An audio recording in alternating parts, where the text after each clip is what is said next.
Hi, my name is Stephanie and welcome to the Reader Chronicles.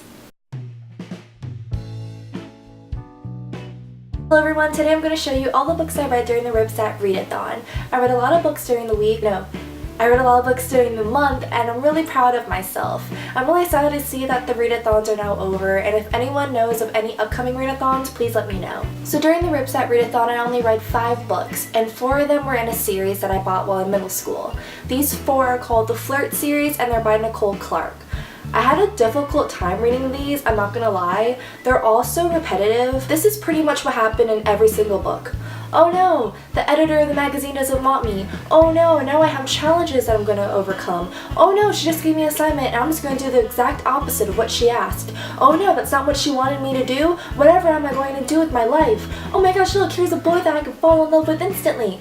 Oh joy, somehow everything magically came into place at the very end of the book. I finally have a boyfriend, I've overcome struggles, I found out new things I never thought I would know about myself, all in the course of 8 weeks during a summer internship at a magazine.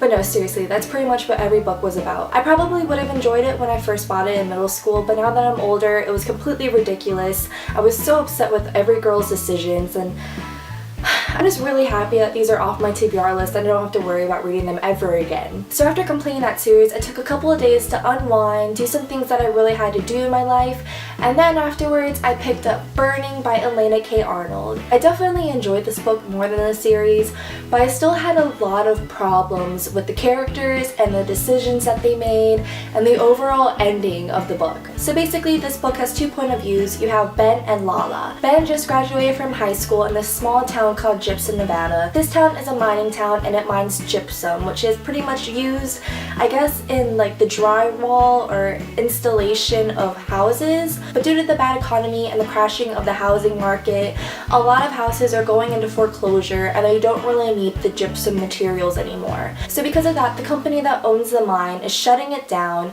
They actually own the entire town and they're forcing everyone to move out. Ben is fortunate that he got a track scholarship for the University of California, but his 2 best friends aren't so lucky. So to make his friends feel better before he leaves, Ben decides to go with his friends to the side of the highway. So on this side of the highway, they have a family of gypsies that are parked there. They're trying to get the traffic to everyone that's going to Burning Man, which is a festival which is only like a few miles away from the town of Gypsum. Ben is definitely a skeptic. He didn't really want to go other than to make his friends feel better, but everything changes when he meets Lala, the gypsy that's going to read their fortune. And then we go into the point of view of Lala, and she's 17, she's about to turn 18 in only a couple of weeks.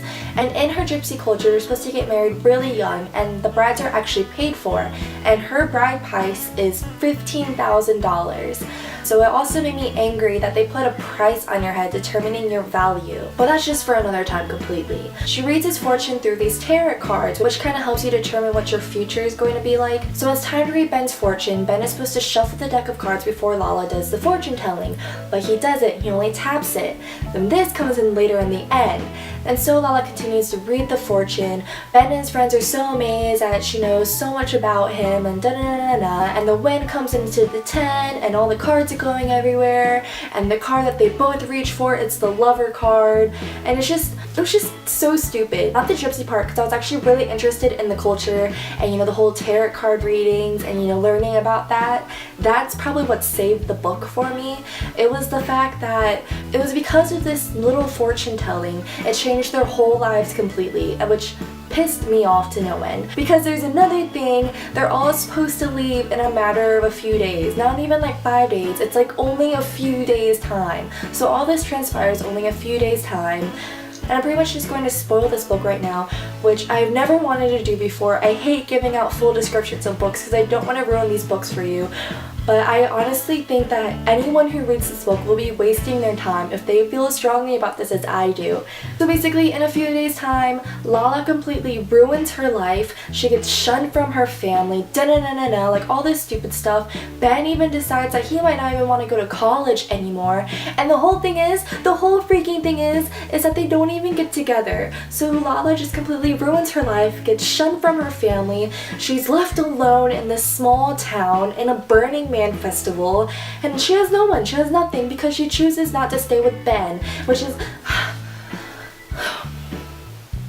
this book just completely enraged me entirely. I can't talk more about this book. It's just so dumb. so dumb. The ending was just so dumb. So those are all the books that I read during the RYBSAT readathon. I never got to Sense and Sensibility by Jane Austen, and I'm not really too disappointed in that because for the whole month of May so far I've read 13 books, which is an insane amount. I'm probably gonna do like a big whole month of May wrap up just so I can go into a little bit more depth about what these books were about other than Birding, because I honestly never really want to talk about that book ever again.